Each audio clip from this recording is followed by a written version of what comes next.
네, 할렐루야. 오늘 오직 지혜 있는 자가치라는 제목으로 하나님의 은혜의 말씀을 함께 나누도록 하겠습니다. 사랑하는 성도 여러분, 우리는 이제 새 사람을 입었습니다. 전에는 어둠이더니 이제는 우리가 다들 빛의 자녀들입니다. 그래서 우리 빛의 자녀들처럼 이제는 행동해야 되는 것입니다. 그런즉 우리는 이제 어떻게 행할지를 자세히 주의하여 지혜 없는 자같이 하지 말고 오직 지혜 있는 자같이 행하여야 하는 것입니다.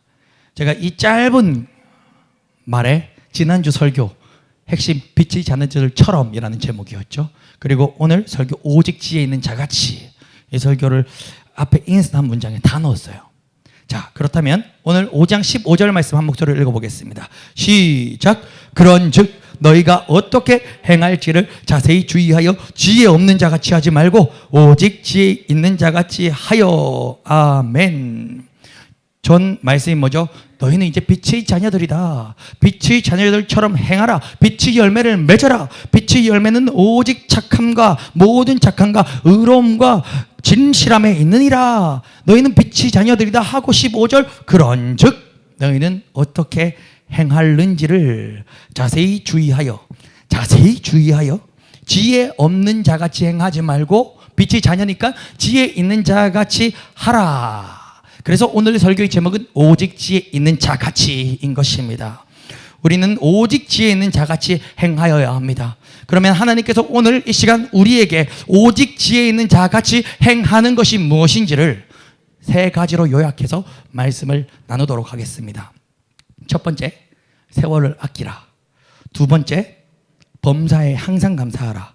세 번째, 그리스도를 경외함으로 피차 복종하라. 이 세 가지를 주제로 말씀을 나눌 것인데요. 여러분, 오늘 그 말씀을 먼저 첫 번째, 두 번째, 세 번째 9절 제가 알려드릴게요. 눈으로 한번 따라오세요. 오늘 제목이 제가 15절이었고요. 16절 함께 읽어볼까요? 시작. 세월을 아끼라. 내가 악하니라. 우리는 지혜 있는 자같이 행하여야 되는데 세월을 아끼라 라고 말씀하십니다. 두 번째는 범사에 항상 감사하라는데 20절 함께 읽겠습니다. 시작. 범사에 우리 주 예수 그리스도의 이름으로 항상 아버지 하나님께 감사하며 감사하라 라는 것입니다. 마지막 세 번째는 21절입니다. 그리스도를 경외함으로 피차 복종하라. 누구는요? 지혜 있는 사람은 오직 지혜 있는 자같이 행해야 되는데 지혜 있는 사람은 피차 복종하라. 우리 21절 말씀 세 번째입니다. 함께 읽어보겠습니다. 시작. 그리스도를 경외함으로 피차 복종하라. 아멘. 이것이 바로 오늘 설교의 전부입니다. 이 세 가지를 여러분 마음에 품고 계시다면 이대로 집으로 돌아가셔도 좋습니다. 그래서 오늘 제가 목차를 미리 알려드렸는데, 원래 목차를 미리 안 알려드리는데 목차를 미리 알려드렸다 하면 이제 목사님이 이제 항상 감사하라 얘기하니까 50% 정도 설교가 진행됐구나 이렇게 알라고 이렇게 말씀드린 건 아니고요. 제가 오늘 이 구조로 이렇게 말씀을 나누는 것을 여러분 오늘 먼저 설명드리고 말씀을 나누면 이해가 더 쉬울 것 같아서 사실 먼저 말씀을 드립니다. 첫 번째, 세월을 아끼라입니다. 지혜 있는 자는 빛의 자녀, 이제 새 사람을 입은 우리는 지혜 있는 자같이 행하라라고 말씀을 주셨습니다. 근데 지혜 있는 자는 첫 번째로 세월을 아끼는 자인 것입니다. 하나님께서는 우리에게 세월을 아끼라 합니다. 그런데 왜 세월을 아끼라 하십니까? 바로 때가 악하기 때문입니다. 이 시대가 악하기 때문입니다. 악한 세대 가운데 그저 우리가 이 세상의 흐름만 따라 살아가다 보면 우리는 자연스레 악으로 빨려 들어갈 수밖에 없는 존재들인 것입니다.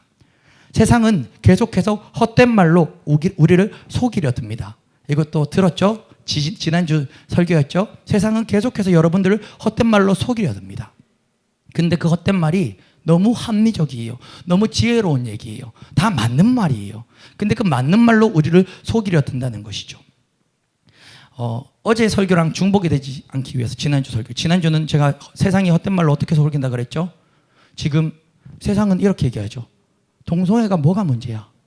그거는 틀린 게 아니라 다른 거야. 그걸 이해하지 못하는 너희들이 이기적인 존재들이야. 그들이 다름을 우리 인정해 주는 게 그게 뭐 어때서? 네가 그렇게 싫으면 네가 동성애 안 하면 되잖아. 근데 그들이 다름은 우리 인정해 줘야지. 들어보니까 어떻습니까? 그런 듯하죠. 맞는 말이죠. 넘어오지 않으시네요.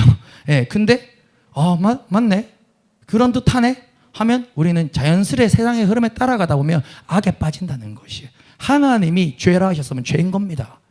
우리가 기준이 아니에요. 하나님의 기준입니다. 근데 제가 이제 그 비유는 지난주에 했으니까, 그 비유는 지난주에 했으니까 오늘은 다른 설명을 한번 해드리자면, 저는 그냥 저 기준으로 얘기해 볼게요. 제가 지금 30대 중반인데 어릴 때 자랄 때 무한 경쟁 속에 살았단 말이죠. 물론 저는 그 경쟁이 싫어서 경쟁 밖에 벗어나서 공부를 하지 않았습니다만 제 친구들은 무한 경쟁 속에서 살았단 말입니다. 그래서 열심히 공부해서 1등 해야 된다고. 그래서 열심히 공부해서 1등 해야 돼. 부모님들이 그렇게 늘 가르쳐 주셨고, 그게 왜요? 자식을 사랑하니까. 자식을 안 사랑해서 공부하라고 하는 부모가 세상에 어디 있겠습니까? 사랑하니까, 정말 자식을 사랑하니까. 그래서 그래야 네가 좋은 대학 갈 수 있어. 그래야 네가 좋은 차 탈 수 있어. 그래야 네가 편하게 돈 벌 수 있어. 그래야 네가 나중에 좋은 집에 살 수 있어. 그렇게도 열심히 살아내었던 우리 부모님 세대들 정말 없이 사셨지 않습니까? 우리 부모님의 세대들은 그럴 수밖에 없이 사셨지 않습니까? 그게 근데 이해가 돼요. 너무 이해가 돼요. 그렇게 부모님들 그 가난을 물려주기 싫어서, 고생을 물려주기 싫어서 악착같이 이겨내야 돼, 경쟁해야 돼, 승리해야 돼, 그렇게 가르쳤는데 우리 자녀들 세대들, 지금 제 세대죠. 우리 자녀들 세대들, 우리나라가 그 사이에 너무 선진국으로 도약을 했습니다. 그래서 그 결과 우리 지금 제 세대의 또래의 30대 이런 사람들은 그냥 성실하기만 하면 밥 못 먹고 사는 사람이 어디 있으며, 성실하기만 하면 가족 부양 못하는 사람들이 어디 있습니까? 그런데 마음이 많이 병들어 있어요. 이 설문조사를 했대요. 그 각 나라마다 설문조사를 했는데, 어떤 나라는 당신의 인생에서 가장 소중한 게 무엇입니까? 하니까 가족입니다. 어떤 나라는 우정입니다. 이런 식으로 어떤 또 예를 들어서 그런지 모르게 이스라엘 같은 나라도 보면 전쟁을 하니까 다른 나라는 다 도망을 가는데 이스라엘 사람들은 희한해요. 그 사람들은 전쟁이 나면 귀국을 해요. 같이 싸우려고. 그 사람들한테만 물어보면 당신이 가장 소중한 건 무엇입니까? 우리가 나라를 잃어보니 나라가 가장 소중합니다 라고 대답할 수도 있지 않겠습니까? 대한민국은 뭔지 아십니까? 돈이랍니다. 가족보다도 돈이 더 위에 있답니다. 부모보다도 돈이 더 위에 있답니다. 말이 안 되는 거죠. 하나 둘 낳아서 악착같이 내 가난 물려주기 싫어서 그렇게 한번 성공을 위해서 그 기준으로 열심히 달려왔는데, 우리나라가 자살률 1위, 저출산율 1위, 그리고 사람들이 마음에 가장 소중한 것은 돈이라는 그런 우리들이 오류도 함께 발견되는 것입니다. 우리는 열심히 공부하고 열심히 돈 벌고 좋은 차 타고 좋은 집 사면 그게 행복인 줄 알았습니다. 왜냐하면 우리가 그게 없어서 참 배고프고 불행한 부모님의 시대를 살았거든요. 그러니 그 부모님들은 사랑해서 자식들에게 그 고생 안 시키려고 가르쳤는데, 지금 뚜껑을 열어보니 그렇게 세상의 논리와 세상의 지혜와 세상의 가치로 가르쳐 본들 늘 오류투성이라는 것이죠. 늘 오류가 있다는 것이죠. 우리가 생각하지 못한 부분의 오류들. 저는 그래서 우리나라를 비난하는 게, 전 대한민국이 제일로 좋습니다. 자유민주주의, 그리고 복음이 자유한 나라. 저 북한에서 태어났으면 제가 어떻게 말씀을 나누겠습니까? 대한민국이 참 좋습니다. 그런데 저는 오늘 이 설교는 대한민국이 오류가 있다, 그래서 그 대한민국 나쁜 나라다 얘기하는 게 아니에요. 그래도 대한민국만한 나라가 없어요, 여러분. 그런데 제가 이 얘기의 포인트를 반드시 기억해야 되는 건, 우리 인간은 아무리 열심히 자식을 사랑해서 발버둥 치고 좋은 건 물려주려고 우리 머리에 최고의 아이디어로 세상에 이렇게 하면 행복하겠지 하고 달려가 본들, 그 끝 지점에는 행복이 아니라 허무만 남아있더라는 것이죠. 저는 우리 부모님의 세대들, 성도님들 보면 참 마음이 많이 쓰입니다. 평생에 안 아끼고 안 먹고 안 쓰고 돈 벌어가지고 평생에 모아서 집 한 채 이렇게 마련해가지고 정말 그 스크루지 영감처럼 이렇게 사셔가지고 이제는 맛있는 게 먹어도 맛있는 건지도 모르는 연세가 되었는데, 자녀 세대들은 철부지로 정신없이 그냥 부모님들이 벌어놓은 돈을 갖다가 펑펑 쓰고, 저럴 거면 우리 권사님 좀 본인이라도 좀 맛있는 거 좀 잡수시지 라는 생각 많이 들어요. 그런데 그렇게 해본들 끝 지점은 허무밖에 없더라는 것입니다. 오늘 뉴스 보셨습니까? 김수미 씨가 75세의 나이로 소천했다고 합니다. 김수미 씨는 기독교 집안에서 태어나서 주일학교를 다니며 자랐다고 합니다. 그런데 중학교 시절에 주님을 떠나서 예수님을 믿지 않고 그렇게 세상에서 계속 살았다고 합니다. 그러다가 56세에 김수미 씨는 다시 회심을 했다고 합니다. 그때 진정 그리스도인이 되었다고 합니다. 그 후로는 많은 교회를 다니면서 간증을 하며 그렇게도 그리스도인의 삶을 살아냈습니다. 전 김수미 씨 죽음이 약간 좀 충격적이게 느껴졌습니다. 왜냐하면 김수미 씨는 젊은 세대도 너무 잘 알고 있기 때문이에요. 어른 세대도 잘 알지만 젊은 세대들한테도 친근한 배우입니다. 유명 배우입니다. 그래서 김수미 씨 소천 소식이 좀 가깝게 느껴지는 것이에요. 그러면서 그 김수미 씨가 아주 건강한 모습만 TV에서 봤는데 소천했다 그러니 갑자기 인생이 너무나도 짧다고 느껴지는 것이에요. 김수미 씨가 49년생이라고 합니다. 그러면 75세밖에 못 사신 거예요. 그런데 저희 아버지보다 6살 누님입니다. 그런데 한순간에 가버리신 것이죠. 여러분, 제가 이걸 무슨 얘기를 하냐? 이 땅에서 시간 금방입니다. 이 땅에서의 시간 너무 짧습니다. 근데 김수미 씨도 56세 때 예수님을 영접하고 그리스도인이 되었는데 어쨌든 김수미 씨는 56년간의 세월은 헛송세로 있다는 거죠. 아무리 세상에서 스펙을 쌓은들, 좋은 집을 산들, 외제차를 산들 예수가 없는 인생은 헛송세월이 있다는 겁니다. 세월을 아낀 시간들이 아니었다는 것입니다. 그런데 김수미 씨 훌륭합니다. 왜냐하면 56세부터 약 20년간 그리스도인으로 살면서 그때부터 이제 세월을 아끼며 주의 일을 감당하다가 주의 품 안에 안긴 것입니다. 이것 또한 은혜인 것이지요. 그러나 좀 더 지금 여기 계신 성도님들에게 우리에게 적용할 말씀으로 나누자면 우리는 하루라도 1년이라도 세월을 좀 더 일찍이 아껴서 주님 일 감당하다가 이 짧은 인생 주님 일 감당하다가 주님 품에 안기면 훨씬 더 좋지 않겠습니까? 그러 여러분 세상 기준, 세상 말 쫓아 너무 살지 마시고 세월을 아껴 주님 따르시길 예수 그리스도 이름으로 축원합니다. 17절 함께 읽겠습니다. 시작. 그러므로 어리석은 자가 되지 말고 오직 주의 뜻이 무엇인가 이해하라. 세월을 아끼는 사람, 이 사람은 바로 오직 주의 뜻이 무엇인가 이해하는 자입니다. 여러분, 세상 사람들은 여행 다니는 것이 남는 것이라고 합니다. 맛집을 다녀서 맛있는 거 먹는 것이 행복이라 합니다. 외제차를 타면 그게 폼이 난다고 합니다. 그래서 세상 사람들은 무엇이 행복인지도 알지 못한 채 가랭이가 찢어지는데 외제차 타려고 그렇게 아둥바둥 맛집, 자긴 어떻게 먹는지도 몰라요. 사진 한 방 찍고 인스타 다 올리고 다 식업 빠지면 허겁지겁 그럼 뭐가 맛있는지도 몰라요. 근데 남들 그 흉내만 낸다고 그렇게 뼈 빠지게 살다가 제 또래 친구들 진짜 보면 야 싶어요. 제 또래 애들이 제일 많이 걸린 병이 뭔지 아십니까? 여행이 인생의 경험이다. 여행이 바로 배움이다. 여행에 어쩜 그렇게 목을 매는지 모르겠습니다. 한 번쯤은 괜찮죠. 근데 20대 30대를 여행으로 다 날려버리고 나면 그 다음 뭐가 남습니까? 20대 초반에 회사 들어가서 놀고 싶은 거 참고 회사 빠지고 싶은 거 참고 열심히 성실하게 연속 근무를 5년 6년 해보는 것, 그것도 경험입니다.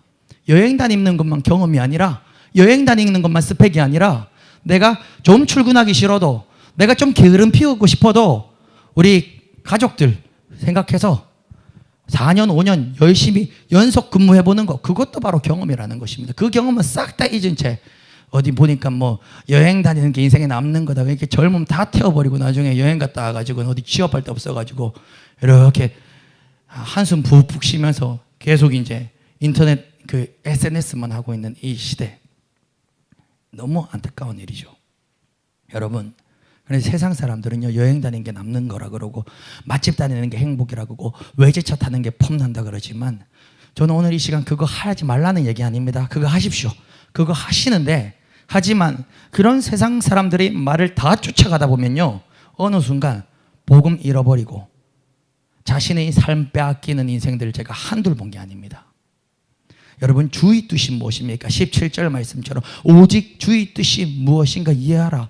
여러분, 하나님의 뜻이 지금 오늘 이 시간 여러분들이 외제차 타고 맛집도 아니고 여행 다니는 것이 하나님의 뜻입니까? 그것은 아닐 것입니다. 상식적으로 이해해 보아도 여러분, 그게 하나님의 뜻이 아니라는 것은 다 아실 겁니다. 여유가 있으면 하세요. 하는 게 죄는 아니에요. 근데 주의 뜻은 내팽개친 채 내 인생만을 위해 살아가는 거, 그건 확실히 주의 뜻은 아닙니다. 우리는 하루를 살아도 일주일을 살아도 주의 뜻대로 살기를 간구합니다. 참 그리스도인은 세상과 예수를, 그 두 주인을 동시에 쫓아갈 수 없습니다. 세상 쫓지 말고 예수 쫓아가시는 우리 모든 성도님들 되시기를 예수 그리스도 이름으로 축원합니다. 18절 함께 읽겠습니다. 시작. 술 취하지 말라. 이는 방탕한 것이니 오직 성령으로 충만함을 받으라. 아멘. 지혜 있는 자, 주님의 뜻이 무엇인지 이해하는 자, 그리고 세월을 아끼는 자는 어떠해야 합니까? 세월을 아끼는 자는 세상의 술에 취하지 아니하고 오직 성령에 흠뻑 취하는 자인 것입니다. 18절에서 술 취하지 말라. 이는 방탕한 것이니 오직 성령 충만 받으라. 이것이 바로 지혜 있는 자라 그러고, 이것이 바로 구별된 자라 그러고, 이것이 바로 하나님의 뜻이 무엇인지 이해하는 자라는 것입니다. 하나님의 뜻은 단순합니다. 여러분들 성령 충만 받으시기를 원하는 것입니다. 오늘 이 시간 예배 현장에 모인 우리 모두가 지혜 있는 자 되어 주님의 뜻을 이해하고 세월을 아끼고 성령에 취하시길 간절히 소망합니다. 네, 두 번째로 지혜 있는 자, 어떤 자입니까? 범사에 항상 감사하는 자입니다. 우리 19절과 20절 말씀 함께 읽어보겠습니다. 시작. 시와 찬송과 신령한 노래들로 서로 화답하며 너희의 마음으로 주께 노래하며 찬송하며 범사의 우리 주 예수 그리스도의 이름으로 항상 아버지 하나님께 감사하며. 아멘. 지혜 있는 자는 시와 찬송과 신령한 노래들로 서로 화답을 하며 마음으로 주님께 노래하며 찬송하며. 지혜 있는 자는 주님을 찬송하죠. 찬양하죠. 그리고 또 이어집니다. 범사의 모든 것에 우리 주 예수 그리스도의 이름으로, 예수 이름으로 항상 아버지 하나님께 감사하며. 이것이 바로 지혜 있는 자라는 것입니다. 하나님께 언제 감사할 줄 아는 자가 진정 하나님께 언제나 모든 때 모든 상황에 감사할 줄 아는 자가 정말 지혜 있는 자인 것입니다. 여러분, 욥기를 한번 보십시오. 욥은 모든 것을 잃었을 때도 무엇했습니까? 하나님께 감사했습니다. 하나님을 믿으니, 하나님을 신뢰하니 내 상황과 내 형편과 그 모든 것과 관계없이 하나님께 항상 감사할 수 있었던 것이 바로 욥이었습니다. 욥기 1장 21절에 욥은 이렇게 고백합니다. 내가 모태에서 알몸으로 나왔은즉 또한 알몸으로 그리로 돌아가올지라. 유명한 말씀이죠. 주신 이도 여호와시오, 거두신 이도 여호와시오니 여호와의 이름이 찬송을 받으실지니라. 아멘. 이것이 바로 우리들의 고백이 되어야 되는 것입니다. 여러분, 잠깐 여유로울 때는 찬송을 하다가 하나님께 감사를 하다가 또 인생의 그 생사화복 가운데 잠깐 주춤할 때나 잠깐 수렁에 빠졌을 그때 하나님을 원망하고 저주한다면 하나님이 어찌 우리를 통하여 영광을 받으실 수 있겠단 말입니까? 이처럼 참된 그리스도인들은 내 상황과 내 환경과 내 형편에 관계없이 여호와 하나님께 항상 감사할 줄 아는 사람이어야 하는 것입니다. 여러분, 제가 감사에 대해서는 설교를 좀 많이 했던 걸로 기억을 합니다. 오늘 다른 것 다 밀어놓고 굉장히 강렬한 깨달음을 또 주셨는데, 감사에 대한 깨달음을 주셨는데 그것을 그 한 가지만 한번 나눠볼게요. 여러분, 우리가 기도 제목을 가지고 하나님께 간구하며 하나님께 요청할 때 자주 붙들고 기도하는 성경 구절이 어디입니까? 여러분, 조금씩 다 다르겠죠? 근데 아마 많은 사람들이 붙들고 기도하는 성경 구절이 마가복음 11장 24절 말씀일 것입니다. 마가복음 11장 24절 말씀은 무엇이든지 기도하고 구하는 것은 받은 줄로 믿으라. 그리하면 너희에게 그대로 되리라. 아멘. 우리는 기도할 때 받은 줄로 믿고 기도하는 것입니다. 사실 여러분 알다시피 저는, 그리고 여기 계신 분들은 기적을 참 많이 보신 분들입니다. 정말 그냥 불치병이 낫는 게 이제 신기하지가 않고, 그냥 매주 설교 때 한 번씩 그런 얘기들을 나누고, 우리는 너무 익숙해요. 이때까지 목회를 8년 하면서 암 환자를 되게 많이 만났는데 그 중에 죽은 사람이 딱 한 명 있어요. 근데 그것도 간증이 있어요. 간증이. 우리나라 100대 기업 중에 들어가시는 한 분이 2년 동안 연락이 왔어요. 저한테. 기업 이름은 얘기 안 하랍니다. 그러면은 여러분 다 아실 거예요. 연 매출이 농심 오리온보다 높은 회사예요. 거기 CEO 와이프가 암 4기로 투병 중일 때 한 1년 정도 있다가 연락이 왔었어요. 그리고 2년을 연락이 왔습니다. 그 소식을 그 CEO가 왜 연락이 왔겠습니까? 암 환우가 낫는 걸 많이 봤으니까. 그분이 예수도 안 믿는 그 사람이 연락이 와가지고 제가 그 시점이 언제냐면 부강 끄트머리에서 연세중앙교회에서 제가 그 시점에 연락이 2년 동안 자주 왔었어요. 근데 지금까지 암 환우가 생명이 끝나는 건 전 그 사람 말고는 본 적이 없어요. 근데 그 결론부는 제가 늘 그 간증이 제가 사역 가운데 가장 가슴 아픈 일이라고 그랬잖아요. 했던 게 뭐냐면 그분을 위해서 애끓는 마음으로 기도하는데 어느 날 복수가 다 사라지고 수치가 정상이 되고, 그때가 제가 정확하게 기억하는 게 목사 안수 받기 한 달 전에 일주일 휴가 받아서 기도원에서 기도할 때, 하나님, 내가 그 사람이 나한테 1년 동안 기도해 달라고 매달 연락이 왔는데 네 기도할게요 하면서 기도 한 번도 안 했어요. 그래서 이런 얘기하면 또 여러분 시험 드시면, 예. 왜냐하면 누군지도 모르겠고 그 사람이 본 적도 없는데 그 제가 아는 성도님의 친척인데, 문제는 그 사람이 교회를 안 다닌다는 거예요. 서울대 출신, 두 부부가 서울대 출신에 그렇게 잘 나가고 회사 CEO니까, 남자도 100대 기업 안에 드는 기업 CEO고 여자는 서울대 나와가지고 외국계 기업에 굉장히 높은 그 운영 이사였어요. 근데 그분이 암이 투병 중인 거예요. 근데 이건 찔러도 피 한 방울 안 들어갈 사람인 것 같고, 내가 뭐라 그래도, 목회자가 뭐라 그래도 네 학교 어디 나왔는데 나는 서울대 나왔다 이 생각으로 듣지도 않을 것 같고, 그래가지고 내 기도할게요만 하고 1년 동안 기도를 안 했는데 목사 안수를 받으려고 딱 이제 기도원에 가가지고 주님 하고 기도를 하는데 그게 죄책감으로 얼마나 밀려오든지요. 야, 하나님 저 1년 동안 거짓말 했습니다. 성도한테 기도한다 해놓고 기도 안 했습니다. 그러면서 그때 아버지 나 이 거짓말쟁이 이 상태로 나 목사 안수 못 받습니다. 주님, 그 사람 내 앞으로 못 평생에 두 번 다시 은사를 보여주지 않더라도 이 한 사람 낳는 것만 보여주시옵소서 라고 전심으로 울며불며 3일간 기도하고 내려왔을 때, 그 다음에 연락이 왔는데 복수가 다 사라졌다. 모든 백혈구 수치, 제가 그 의학 용어를 그때 다 알았어요. 백혈구 수치가 안 좋으면 이게 안 되는데 백혈구 수치가 정상이 됐다. 여러분 복수 참은 사람 왜 죽는지 아십니까? 복수를 차면 부자면 한 방에 500만 원 되는 영양주사 이런 거 막 맞을 수 있단 말이에요. 근데 복수가 차면 영양주사를 못 맞는데요. 복수 때문에 죽는 게 아니고 항암을 하고 영양주사를 못 맞아서 복수 차면 죽는 거래요. 암 환자들이. 근데 그 간증을 보여주시고 제가 그 다음에 그 친척분한테 뭐라고 얘기했냐면, 성도님이 이제 그분이 하나님이 손길을 받잖아요. 기적을 경험했잖아요. 항암 3단계까지 다 하고 이제 그게 안 돼서 일본인가 외국에서 엄청나게 비싼 그것도 이제 이미 안 되는 사람 맞췄는데도 안 됐는데 주님 앞에 진짜 진심으로 기도했을 때 주님이 나사 주신 거 봤잖아요. 그러니 성도님이 전도하세요. 제가 그게 그 후에 그렇게 후회되더라고요. 그때 오 목사의 마음, 야, 저 우리나라의 큰 기업의 CEO고 두 부부가 서울대 출신인데 새파란 이제 강도사에서 이제 간 목사 된 얘기를 듣겠는가, 이렇게 생각을 했단 말이에요. 제가 그러고 연세중앙교회 사역을 할 때 나 회복이 계속되고 이제 한동안 연락이 쭉 없다가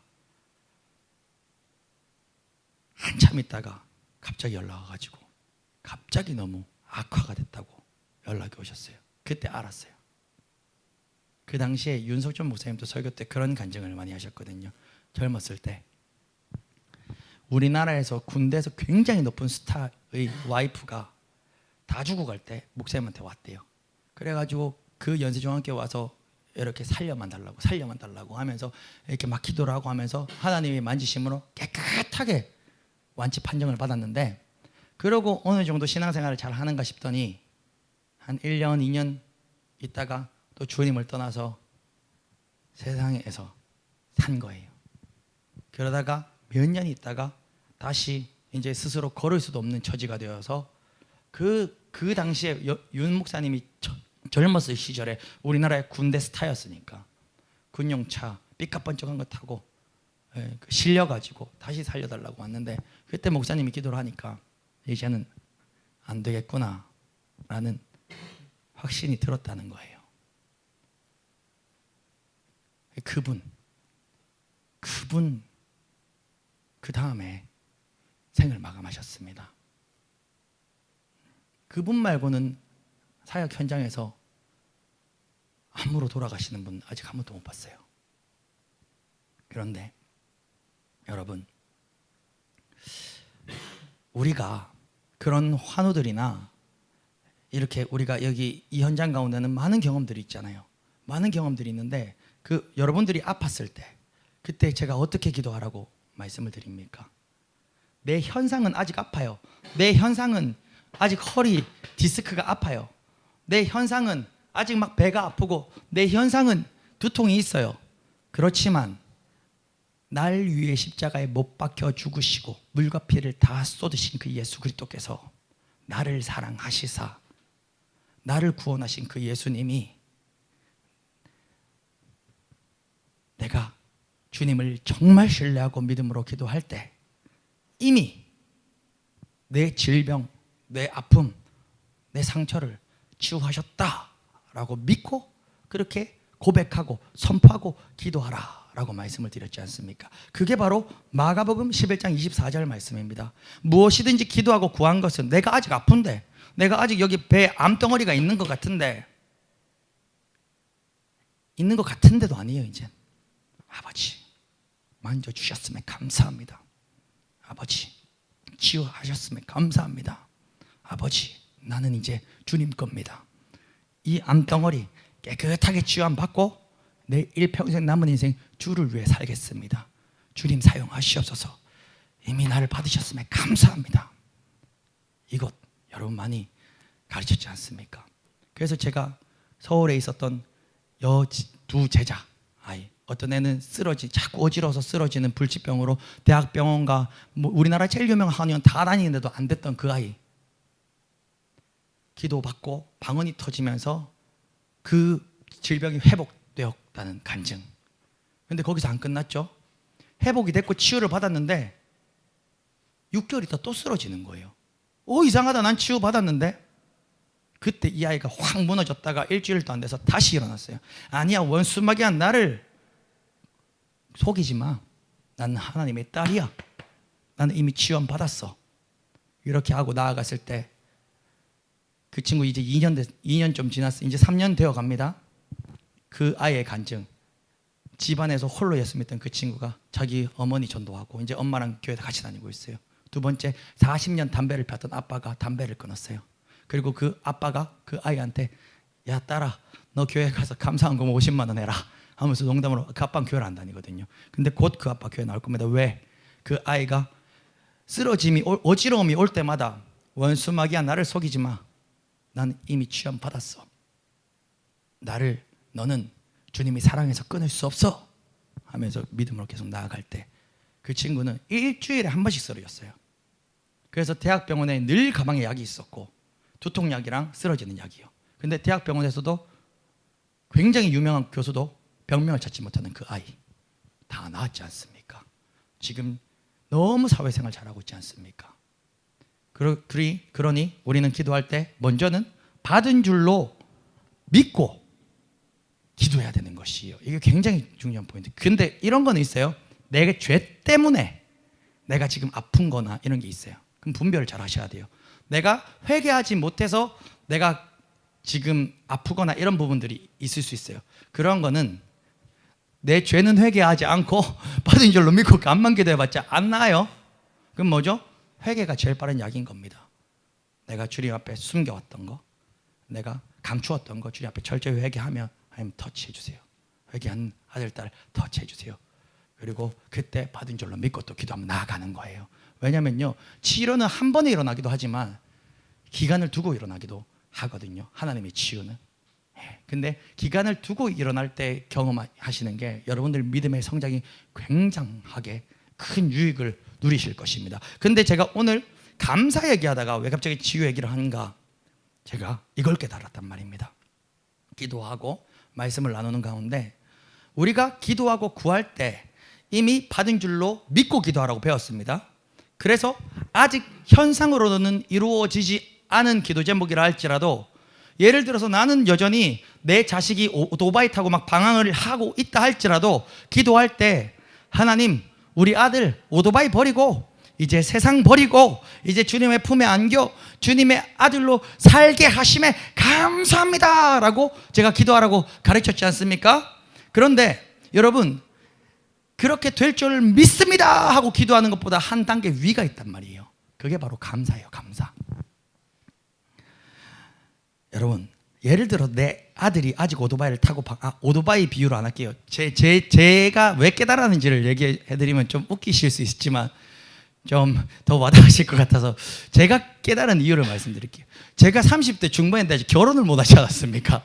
근데 여기 아들이, 청년이 늘 저한테, 목사님, 제가 매일 기도하고 있어요. 목사님, 정말 이 세상에서 가장 현숙하고 지혜롭고 아름다운 사모님 만날 줄 제가 확신해요. 내년에 목사님 결혼할 거예요. 아무도 없는데 지금 맨날 이래요 저한테. 그래가지고 이 친구한테, 고맙다, 괜찮아, 참 고맙다, 그래 목사님 또 그렇게 기도할게 하면서 탁 깨달음을 주시는데, 이 친구한테 이제 설명을 하면서 주시는데, 제가 결혼하지 못했어요. 근데 결혼하고 싶은데 아직 보이지가 않아요. 제가 맨날 강대상에서 주님 결혼하게 해주실 줄 믿습니다, 맨날 믿습니다 해요 제가. 근데 제 눈은 어떻게 하고 있어요? 눈물을 뚝뚝 흘리면서 믿습니다 하고 있어요. 이것도 이쁘죠, 하나님 보시기에는. 그래도 기도하는 게 하나님 보시기에는 이쁘죠, 맞죠? 제 입술로 믿습니다 하는 게 이쁘죠. 근데 제 눈은 어떻게 한다고요? 눈물을 뚝뚝뚝 떨어뜨리면서 기도를 하고 있단 말이에요. 제가 왜 눈물을 뚝뚝뚝 떨어뜨리면서 기도할까요? 진짜 울지는 않아요. 또 너무 불쌍한 눈빛으로 보지 마시고. 예. 제가 왜 눈물을 뚝뚝 흘리면서 기도합니까? 믿습니다라고 하지만 내 속은 언제 하겠노? 라는 마음이 있으니까 제가 믿습니다, 입으로 믿습니다 하는데 눈물 뚝뚝 흘리면서 기도하는 거잖아요. 제가 이 아들한테 가르쳐 주면서, 근데 그보다 위가 있다라고 했어요. 뭐냐? 내가 진짜로 내년에 결혼할 줄 믿습니다 하면서 이 속에서, 이 심령에서, 이 명치에서 감사가 막 끌어올라요. 막. 그건 뭐죠? 진짜 믿으니까. 말만이 아니라 내 심령이 진짜 믿으니까. 그러니 내 현상은 아무도 없어요. 내 현상은 큰일 났어요. 지금 개척교회라. 그런 생각 얼마나, 차라리 큰 교회에 있을 때 결혼을 하고 개척을 할 걸 그랬다, 이런 생각 얼마나 많이 했다고요. 귀한 이제 우리 교회에 이제 1호 성도, 명수 성도님, 이제 세례 성도가 있어가지고 저는 도망도 못 가요. 처음에는 해보다가 안 되면 다시 저기 큰 교회 오라는 데 많으니까, 저기 어디 대구에 디그시읒 때는 대구에서 제일 큰 교회도 소개해 준다고 오라 그러고 하는데, 해보다가 안 되면 난 젊으니까 부격자 다시 하고 결혼하고 다시 개척해야 되겠다. 예. 이런 생각 안 해봤겠습니까? 근데 이제 우리 1호 성도 세례 교인이 있어가지고 전 도망도 못 갑니다. 예. 그런데 이때, 와, 큰일 났다. 이제 나는 이제 큰 교회에서 결혼도 하고 이 개척하면 참 좋았을 텐데, 그것도 아니고 개척교회 이제 사람 만날 길도 없고 이 큰일 났다 하면서 기도를 하는데 막 내 속에서 감사가 나와요. 그게 뭡니까? 진짜 믿음이죠. 그래서 감사가 그렇게 무서운 거예요. 좋은 표현이에요, 무섭다는 게. 감사가 그렇게 강력한 거예요. 감사가 그렇게 위대한 거예요. 여러분, 감사에 대해서 제가 이번에 이걸 깨달았습니다. 그러니 여러분들도 오늘 지혜 있는 자는 범사에 감사할 줄 아는 자라 그럽니다. 여러분 상황, 환경 잠깐 접어 놓으십시오. 여러분의 상황과 환경보다 하나님이 더 크십니다. 부도 좀 나 있으면 어떻습니까?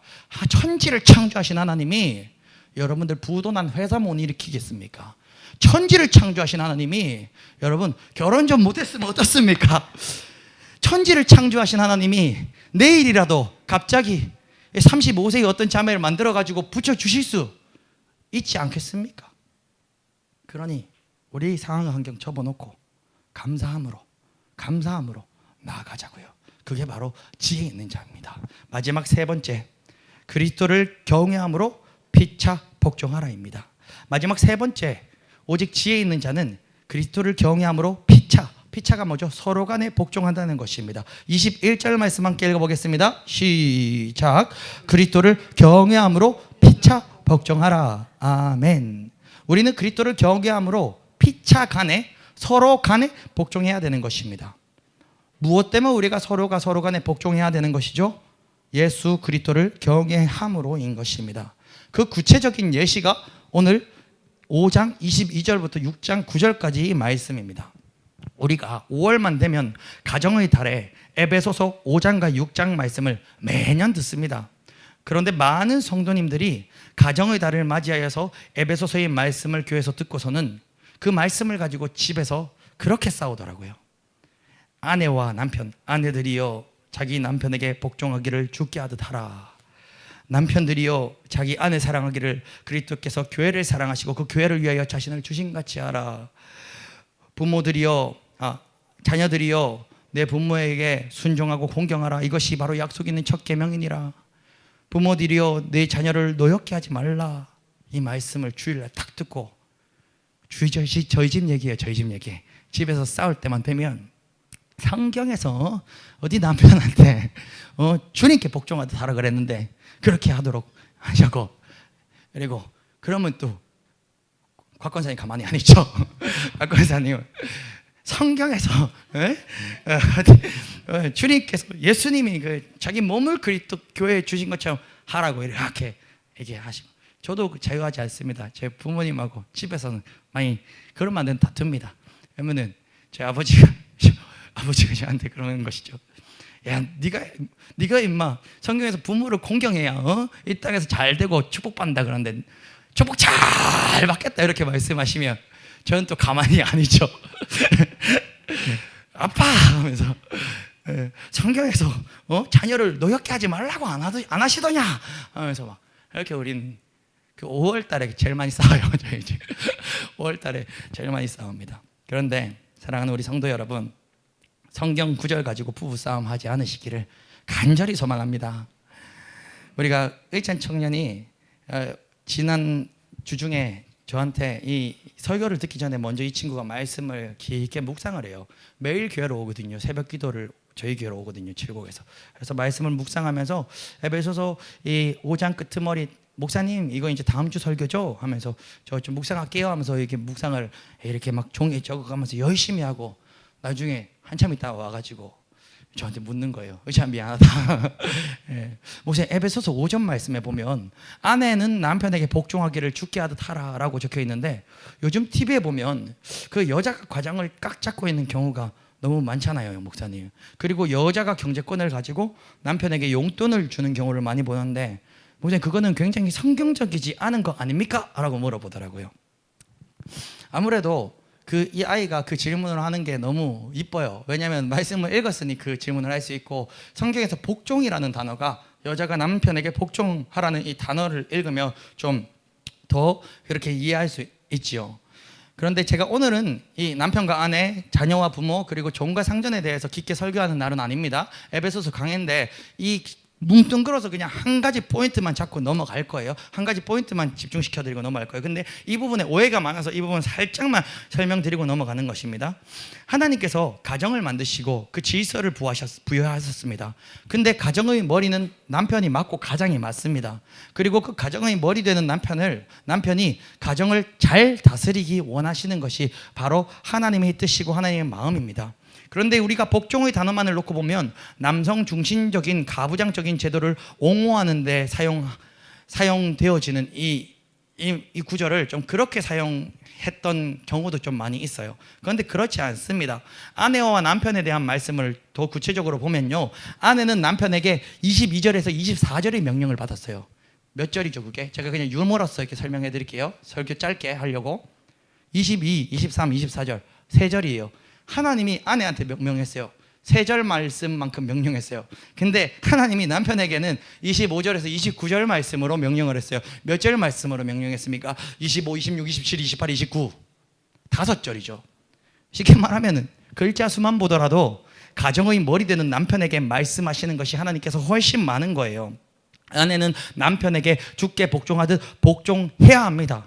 그것이 하나님의 말씀입니다. 그런데 반대로 남편은 아내에게 어떻게 하라 했냐면요, 예수님이 교회를 위해 자기 자신을 주심같이, 즉 예수님께서 십자가에 죽으신 같이 아내를 사랑하라라고 말씀하시는데, 여러분 자 보세요. 성도가 주님을 사랑하고 복종하는 그 사랑이 더 크겠습니까? 예수님이 이 썩어 빠진 인간을 위하여 이 땅에 오셔서 십자가에 못 박히시고 물과 피를 다 쏟기까지 나를 위해 대신 죽어주신 그 사랑이 더 크겠습니까? 우리가 하나님 사랑해요 하는 사랑이 더 크겠습니까? 하나님이 우리를 사랑하사 이 땅에 오셔서 대신 죽어주신 그 사랑이 더 크겠습니까? 예, 여기서 뭐가 더 크다 하면 좀 곤란합니다. 뭐가 더 크다라고 설교하려는 게 아닙니다. 근데 딱 봐도 우리를 향한 하나님의 사랑, 정말 그것은 복종이란 단어와는 비교할 수 없을 만큼 큰 사랑이 아니겠습니까? 고로 저는 이 성경 구절을 갖다가 좀 이제 이 대한민국의 유교 사상의 가부장적인 제도를 합리화시키는 설교로만 설교하는 그 설교는 조금 좀 마음이 아파요. 그래서 이 청년의 질문이 굉장히 명철한 질문이었죠. 목사님, 남편이 와이프한테 용돈을 받았으면 그건 성경적이지 않은 것 아니지 않습니까? 돈 관리는 똑똑한 사람이 하면 됩니다. 예, 똑똑한 사람이 하면 됩니다. 예, 뭐 누가 돈 관리한다 한들 저희 집은 곽 권사님이 돈 관리하십니다. 곽 권사님이 돈 관리하십니다. 좀 목회자 가정인데 곽 권사님, 왜냐하면 곽 권사님이 이게 더 이게 잘 하세요. 저축도 잘 하시고 잘 하시니까요. 그 실력이 더 뛰어나니까 가정을, 그래도 저희 집의 머리는 오집사님입니다. 그래도 저희 집의 머리는 하나님이 세우신 머리가 오집사님입니다. 그래서 오집사님이 깨어있지 못하면 우리 가정은 다 같이 힘들고요, 오집사님이 주여 하면 하늘 문이 열리는 것이 바로 저희 가정입니다. 누가 돈 관리를 하든 간에 돈 관리하는 사람이 꼭 우두머리는 아닙니다. 예, 그러니 이 말씀을 좀 우리 유교 사상에 너무 그거 딱 적용시켜서만 해석하지 않으시길 소원하고, 오늘 말씀을 들어보면 이 말씀이 정확하게 해석이 될 겁니다. 이게 계속 이 원리가 들어갑니다. 이 원리가 무엇이냐면요, 아내와 남편에게 주시는 말씀은 결국 둘 다 피차간에 서로 사랑하라는 것인데, 이 기준의 핵심이 5장 21절 말씀이 계속 근원이 되는 것입니다. 5장 21절 다시 한번 읽어보겠습니다. 시작. 그리스도를 경외함으로 피차 복종하라 인 것입니다. 남편도 아내에게 복종하고 아내도 남편에게 복종하고 그리스도를 사랑함으로요, 피차 서로 복종하라는 것입니다. 이 원리가요, 그러니까는 이 원리가 사실 이 큰 그림 가운데 계속 스며들어 있는 거예요. 그래서 부모와 자식 간에도 동일한 것입니다. 자녀들에게는 부모에게 순종하고 공경할 것을 요구하십니다. 이것이 바로 약속이 있는 첫 계명이기 때문에 이것은 반드시 자식은 부모에게 순종하고 공경해야 되는 것입니다. 그런데 사역 현장 가운데 볼 수 있는 진리와 같은 현상이 있습니다. 문제 부모는 있어도 문제아는 없다는 것입니다. 사역 현장에서 제가 문제가 되는 아이들을 상담해보고 만나보면 깨진 가정이 정말 많습니다. 그 아이에게 문제가 된 것은 거의 90% 이상은 결국 부모님의 문제로 인해 아이에게 문제가 생겼다는 것입니다. 고로 자녀는 부모에게 순종하고 공경하여 약속이 있는 첫 계명에 순종하여야 하는데, 그래야 이 땅에서 복을 받을 수 있는데, 부모가 자식에게 복을 주기 위해서는 자식을 노엽게 하지 말면서 그 성경적인 말씀대로 교육하는 부모님을 순종할 수 있게끔 부모도 그렇게 양육을 해야 된다는 거예요. 부모님이 알코올 중독에 빠져서 맨날 허랑방탕하게 살면서 니는 내처럼 살지 말라. 맨날 우리나라 그 부모님이 제일 많이 하시는 말씀이 니는 내처럼 살지 마라. 니는 내처럼 살지 마라. 이 자식 공부 안 하나 니는 내처럼 살지 마라. 이게 말이 됩니까? 이게 말이 됩니까? 고로 똑같은 것이 지금 아내 부부 사이, 부모와 자식, 그 다음 종과 상전에도 똑같은 원리가 계속 들어가고 있는 것입니다. 여러분, 종과 상전을 한번 봅시다. 종과 상전은 우리가 이 시대의 종과 상전이라면 여러분 얼마나 기울어지는 관계인 줄 아십니까? 이때는 종이 당연한 시대였어요. 종은요, 노예는요, 가축과 동일했습니다. 소나 노예나 똑같았단 말입니다. 그런데 하나님은 이때 종에 대해서도 상전에 대해서 이렇게 얘기를 하시는 것입니다. 서로 기울어지는 관계인데도 불구하고 서로 픽차간에 복종할 것을 하나님께서 명령하십니다. 하나님께서 종에게 5절에서 8절까지 말씀하십니다. 5, 6, 7, 8 읽지는 않겠습니다. 시간 관계상. 그런데 5, 6, 7, 8절을 보면요, 하나님은 종에게 뭐라고 말씀하시냐면 종아, 네가 네 이 육신의 주인을 섬길 때 그리스도께 하듯 하라라는 것이요. 마치 네가 예수님 섬기듯이 주인을 섬기라라는 것이요. 그것이 하나님이 종에게 주신 말씀이에요. 그건 당연하죠. 종은 주인을 섬기기 위한 게 바로 종이니까요. 그런데 충격적입니다. 저는 이 말씀이 너무 충격적이에요. 9절을 함께 읽어보겠습니다. 9절. 여러분, 9절이 이 오늘날 상황으로 보면 충격적이지 않은데 이 시대 상황으로 보면 너무 충격적인 것이에요. 읽어보겠습니다. 시작. 상전들아, 너희도 그들에게 이와 같이 하고 위협을 그치라. 이는 그들과 너희의 상전이 하늘에 계시고 그에게는 사람을 외모로 취하는 일이 없는 줄을 너희가 알미라. 아멘. 여러분, 이게 무슨 말씀입니까? 8절까지는 종에게 요구했어요. 9절에 근데 하나님이 상전에게 얘기하는 거예요. 주인에게 얘기하는 거예요. 상전들아, 너희도 종을 다스릴 때 어떻게 해요? 그리스도에게 하듯 하라라는 것이에요. 주인이 자기 집의 소, 짐승만도 못한 그 종을 다스릴 때 예수님께 하듯이, 그리스도께 하듯이 다스리라는 것이에요. 그리고 거기서 안 끝나요. 이어서 뭐라고 말씀하시죠? 그들과 너희의 상전이 하늘에 계시다라는 거예요. 너무 충격적이지 않습니까? 종이나 주인이나 그 진짜 상전 주인은 바로 하늘나라에 계신 하나님이다라는 거예요. 그러면서 이게 더 충격적이에요.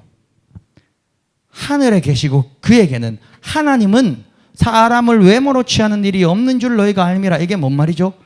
좀 잘생겼고 못생겼고를 얘기하는 게 아니에요. 하나님은, 하나님 나라 가면 저 사람의 신분이 종이었든 주인이었든, 저 사람이 돈이 많았든 돈이 좀 적었든, 저 사람이 흑인이었든 백인이었든 외모로 취하지 않는다는 거예요. 하나님 나라 가면 주인이나 종이나 형제라는 거예요. 그게 지금 이 말씀이에요. 여러분, 그러면 오늘 제가 에베소서의 이 진짜 핵심 진리를 말씀드리면 21절부터 6장 9절, 5장 21절부터 6장 9절까지 아내와 남편에게도 가르치시고 자녀와 부모에게도 가르치시고 종과 상전에게도 가르치시는데 이 공통점이 뭔지 이제 보이십니까? 피차 간에, 서로 간에 복종하라는 거예요. 그리스도를 경외함으로죠. 남편도 아내를 다스릴 때 예수님처럼 하라 그랬죠. 아내도 남편에게 복종할 때 주님께 복종하듯 하라 그랬죠. 종도 주인을 섬길 때 주님께 복종하듯 순종하듯 하라 그랬죠. 주인도 종을 섬길 때 그리스도께 하듯 하라 그랬죠. 그러면 오늘 이 말씀의 핵심 진리는요, 우리는 누굴 만나든 어디서 어떻게 살아가든 매 순간 매 상황 가운데 피차, 오늘 지금 이 시간 함께 예배드리는 우리 서로 간에도 예수 이름으로, 예수 때문에 주께 하듯 우리가 서로를 섬기고 사랑하라. 이것이 바로 이 긴 설교의 핵심인 것입니다. 그것이 오늘 설교의 주제, 오직 지혜 있는 자 같이 하는 것이 그리스도 때문에 서로 피차간에 복종하는 것입니다. 그것이 바로 빛의 자녀들의 모습이요, 지혜 있는 자 같이 행하는 것입니다. 여러분, 근데 저는 이 마지막 세 번째를 설교를 준비하면서 이번에 오늘 또 오늘 설교를 묵상하는데 은혜를 많이 주셔서 오늘 또 주석서를 안 펴고 이 깨달음을 계속 주셔서 말씀을 여러 번 읽으면서 설교를 준비했어요. 제가 굉장히 주석서를 좋아하는데도 오늘은 주석서를 못 보고 왔어요. 너무 그 은혜를 많이 주셔서. 그러면서 제가 이 어떤 은혜를 충만하게 받았는 줄 아십니까? 너무 충격적인 거예요. 하나님의 사랑이요. 이 시대는 아까 얘기했잖아요. 이 사람을 계수할 때도요, 남자의 머릿수만 세는 시대였어요. 남성 중심적인 시대. 이 시대는 어린아이도 신분이 굉장히 낮은 축에 속한 역사적 배경을 가지고 있는 시대였어요. 그리고 이 시대 종은요, 말할 것도 없어요. 종은 가축이에요. 근데 이 에베소서에서 그 노예가 합법적인 이 시대에 이미 하나님은 가정의 가장에게만 말씀하신 것이 아니요, 그 집의 부모님에게만 말씀하신 것이 아니요, 그 주인에게만 말씀하신 것이 아니요, 소외되고 연약하고 외롭고 아무도 알아주지 않았던 부인들과 아이들과 종들에게도 이 말씀을 주신 하나님. 여러분, 그 사랑, 세상 어디에서 이런 사랑을 찾을 수 있단 말입니까? 그 사랑이 오늘날 우리에게 어떻게 나타났습니까? 저와 여러분들을 위하여 하늘 보좌 버리시고 하나님께서 육신의 몸을 입고 이 땅에 오시어 그 예수 그리스도께서는 조금도 주저하지 않으시고 완전한 인간이 인성을 가지신 그 우리와 동일한 고통을 느끼시는 그 예수님은 그 사랑 때문에 십자가의 그 잔을 피하지 않으셨습니다. 저와 여러분들을 살리기 위하여 십자가에서 그 처절한 비참함과 고통함 가운데 외면하지 않으시고 묵묵히 끝까지 저들의 죄를 저들에게 돌리지 마옵소서 끝까지 기도하시며 그 사랑 우리에게 주셨습니다. 오늘 이 시간 그 사랑 때문에 오직 지혜 있는 자같이 세월을 아끼시고 항상 범사에 감사하시면서 여러분 서로 피차간에 복종하는 그런 성도님들 되시길 예수 그리스도 이름으로 축원드립니다. 오늘 이 시간 우리가 들은 말씀 기억하시며 찬양을 한번 고백하시고 기도하도록 하겠습니다. 오늘 이 말씀을 들으신 여러분들은 집에 가는 길에, 오늘 교회 오는 길에 한번 싸우셨다면 집에 가는 길에 손을 꼭 잡고 내가 예수로 말미암아 복종하겠노라라고 배우자에게 얘기하시는 그날 되시기를 예수 그리스도 이름으로 축원드립니다.